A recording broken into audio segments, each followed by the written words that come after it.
Everybody, you don't stress to get your content up. You live it. It's what you've become. If you get up at 2:45, you post it.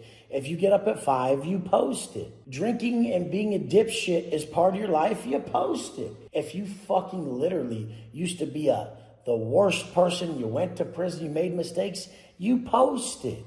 Authenticity is the highest frequency. Being authentic? Well, according to this video, he comes across like a wannabe alpha male that embarrassed himself in front of thousands of people. Make X amount, hundreds of thousands of dollars. If you look at these studies done on this, it does not. I don't fit no fucking studies. It does not hugely improve a person's life. Are you proud of who the fuck you are? Why well, look at. Are you proud? If you look in the mirror, would you guys say this motherfucker's proud of who the fuck he is? That's a bag of trash, dude. Pull your fucking shirt off. Tell me you're fucking proud of yourself. Because I've been to fucking prison? Jesus Christ, because look I've been at to you, prison? bro. You got 10-inch arms and tits.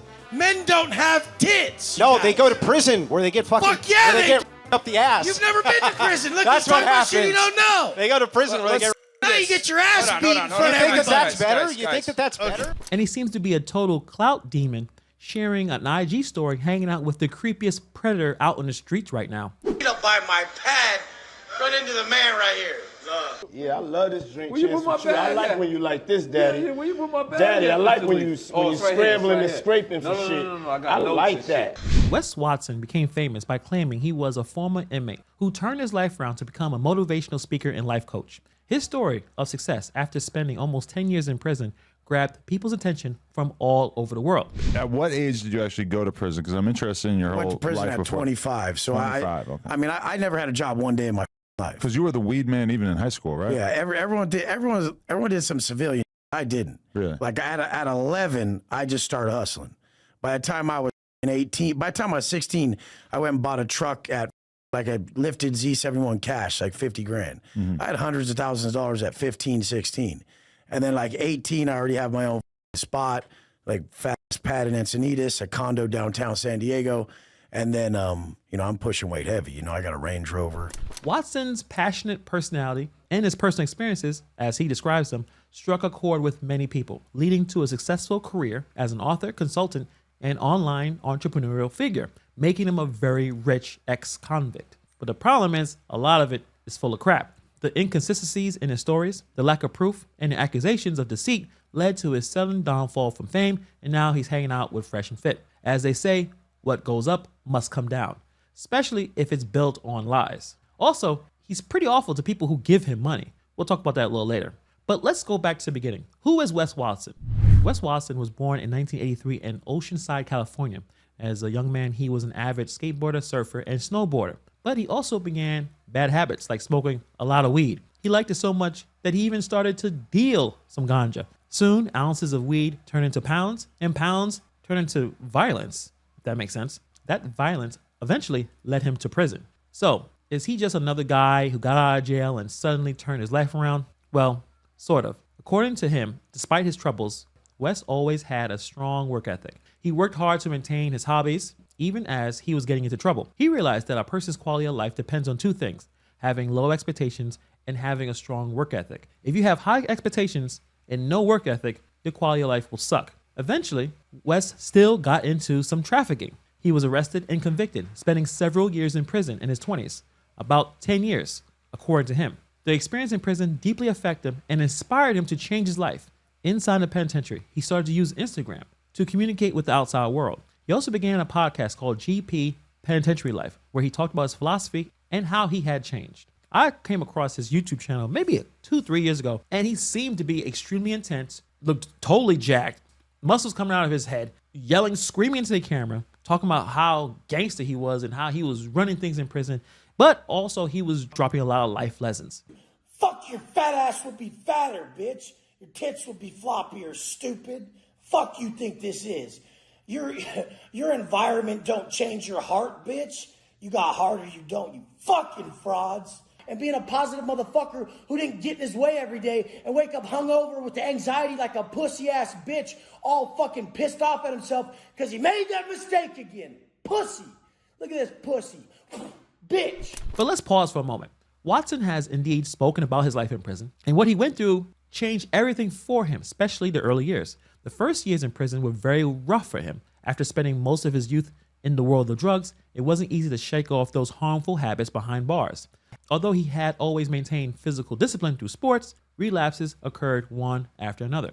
Just so you know, everything I'm going to tell you next is based on stuff that he said himself in many interviews. All right? So, as time went on, Wes began to develop a morning routine that helped him keep his mind occupied. Shortly after dawn, where the rest of the inmates were still sleeping, he would work a light training session. Later, he would read excerpts from his favorite motivational books and reflect on them in his personal diary. Those solitary moments at dawn became the most special part of his day. Thanks to them, Wes gained a new perspective that allowed him to cope better with the long days behind bars. Soon, he began waking up every morning precisely at 2:45 a.m.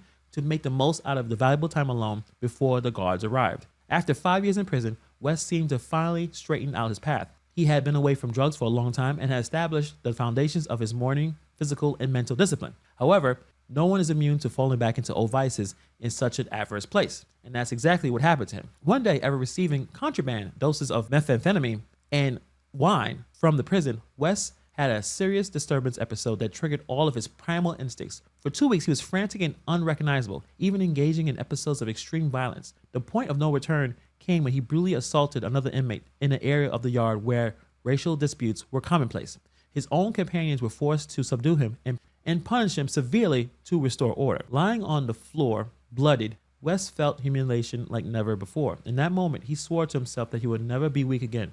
He understood that his weakness lies solely in past decisions guided by greed and vices. He decided to choose the path of strength from then on. The remainder of his sentence would witness how Wes kept that oath. He completely removed himself from drugs and focused all of his energy on strengthening his mind and spirit before dawn, even staying awake from 2:45 onwards to make the most of that moment of introspection. Now, a lot of people will find that inspiring. I mean, I do. But the problem is there are plenty of others who aren't buying it. Since 2021, a lot of people have been suspicious that he's capping, and a lot of this is not true. In one forum, a user shared something his buddy, who was doing time in prison, told him. According to him, Wes was just a common guy. They came in all pumped up on that Shawshank Redemption fantasies and delusion of grandeur, wanted to run with that crowd. They lied to pump themselves up, but usually end up hurting themselves because of it. Since the stories don't match up, people begin to wonder if you're lying because you may actually be a rat. You may be someone that is trying to gain information out of people.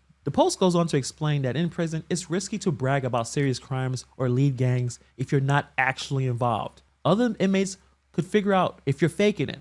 Most of these people are not stupid, and that can get you in a lot of trouble. Think about it. If Watson was really part of the gang, he probably should have some charges based on whatever he was doing in the gang.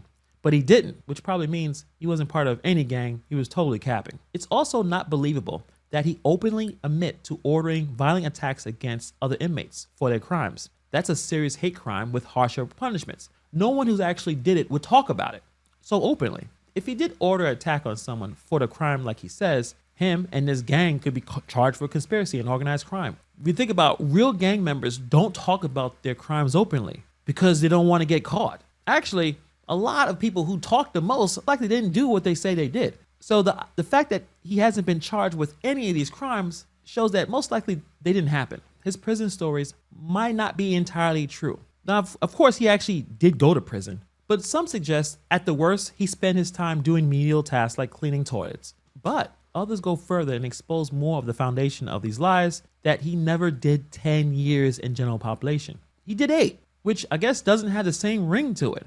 I don't know, 10 years, 8 years. I think it's important to be honest, especially if you're trying to be a motivational speaker. You want to make sure you be honest.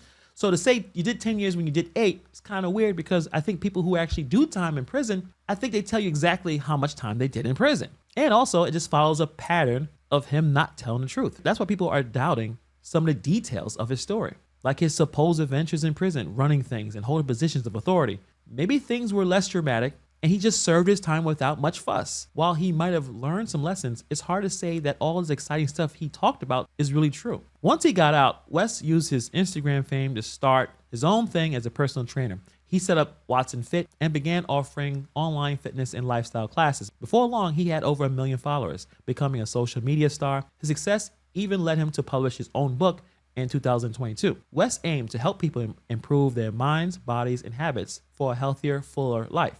He offered training programs at different price points. The cheapest was $47 a month for accessible workout routines, while the most expensive was around $3,000. Yeah, $3,000 per month. That added up to a cool $700,000 in monthly charges. Not too bad, right? Unless it's all a scam. And that's what this Reddit user, the Dutch Demon, found out. He had been following Wes Watson for years, ever since he stumbled upon him on YouTube. You know, seeing how he went from drugs and prison to making it big in business, living in fancy houses, driving in luxury cars, it all gave him hope that he could turn his own life around. So when he found out that Wes was offering coaching for $3,000 a month, this hopeful guy got excited, thinking about all the valuable lessons he could learn from someone who had been through so much. Even though he didn't have all the money, Wes agreed to work with him for half, $1,500, until he could pay the rest. Excited, the Dutch Demon signed up for Trainerize, a training and fitness app, to make communication easier between them and to kick off the lessons. They set up the first call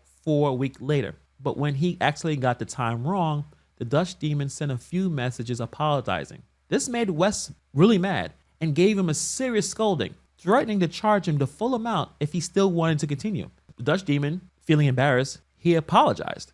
Again, to his relief, Wes didn't bring up the unpaid fee again. They finally connected on the app, but the chat was short. After that, the lessons kept getting rescheduled without explanation. The Dutch Demon started to think that maybe he wasn't a priority for Wes Watson, but he wanted to believe that it was all just a misunderstanding and that he'll soon learn some valuable lessons from Wes. But really, he had no idea what was really coming. The constant reschedule of lessons was starting to wear on the Dutch Demon's patience. He tried for months to get the coaching that Wes promised, with no luck. One day, he checked their messages on the app and tried to reschedule a cancel call. He was surprised to find several conversations had been deleted, and that set off alarm bells. So, after all the broken promises, he started to gather evidence, suspecting that he was being tricked. To make things worse, he noticed his profile on the platform didn't exist anymore. He tried to reach out directly, but Wes kept avoiding him with excuses. That's when he realized something, that they never actually talked one-on-one like they were supposed to. It all clicked for him. Frustrated with all the lies, he demanded his money back. This poor guy finally understood from the very beginning Wes had only been interested in getting the full payment without any intention of actually delivering what he promised. Fed up with the whole situation, the Dutch Demon decided to ask for his money. But you know what? Wes was nowhere to be found. And to make things worse, he was told he didn't qualify for the refund due to the time that had passed. He explained that he never got the service that he paid for and showed screenshots as proof, but it didn't make any difference. So he turned to his bank. They said they couldn't do anything after more than 60 days. But because of the large amount of money involved, they made an exception. After a month of trying to contact Wes' company with no luck, the lack of response meant he automatically got back his $1,500. It's great that he got his money back, but he wasted a lot of time. Lately, the internet has been a playground for new scammers who use their social media fame to trick unsuspecting people. Usually, these people have some level of success or fame in the past, either of real skills or an inspiring story. But once they run out of valuable stuff to offer, they need to resort to tricks to stay relevant.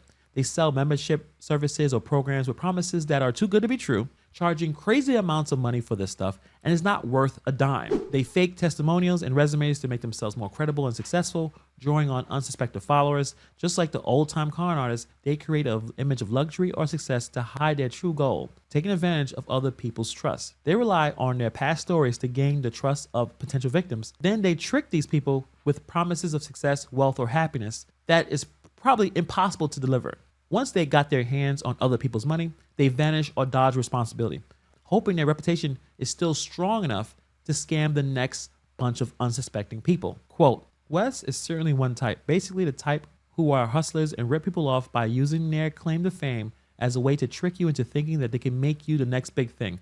Most of these guys at one point did accomplish something meaningful, and they spend the rest of their lives scamming people, unquote. It's clear that Wes Watson has the ability to spin a very interesting story. For years, he shared stories that inspired thousands of people on social media. But lately, he's been coming across like a total douchebag, adding a touch of false modesty to his talks, hiding his darker intentions. Instead of preaching helpful lessons like before, now it's all about flaunting his money and wealth in his social media posts. His old messages about personal growth have been replaced by a strong desire to show up a lavish lifestyle that's getting further from the truth. Sure, he had some valuable lessons during his time behind bars, which he used to inspire others. But it seems like his prison sentence has mostly sharpened his skills for deception rather than enriching his soul. But when you look into it, it seems like he does have some real cash. But the problem is, a big chunk of Wes' income comes from his online training business. He charges over $500 a month for packages that basically offer standard exercising and diet plans, plus online group meetings with thousands of subscribers. So he's making a pretty penny. And that's not counting the money he gets from occasional conferences, embarrassing himself, or his YouTube channel. So he definitely has a cash flow coming, thanks for the large following he's built with his story. But going back to being authentic, Wes Watson's true authenticity is up for debate. Obviously, he was in prison, and he may have learned some things, and he did turn his life around. But a lot of the things he talked about behind bars seem to be exaggerated or just plain made up. So it's kind of ironic when he talks so much about being authentic when his own authenticity is now in question. Being authentic means staying true to your words and your actions, but it seems like Wes has forgotten that in his pursuit of money. Do you believe his story's in prison? Let me know in the comments below. Thank you for taking time to watch this video, and I'll see you guys in the next video.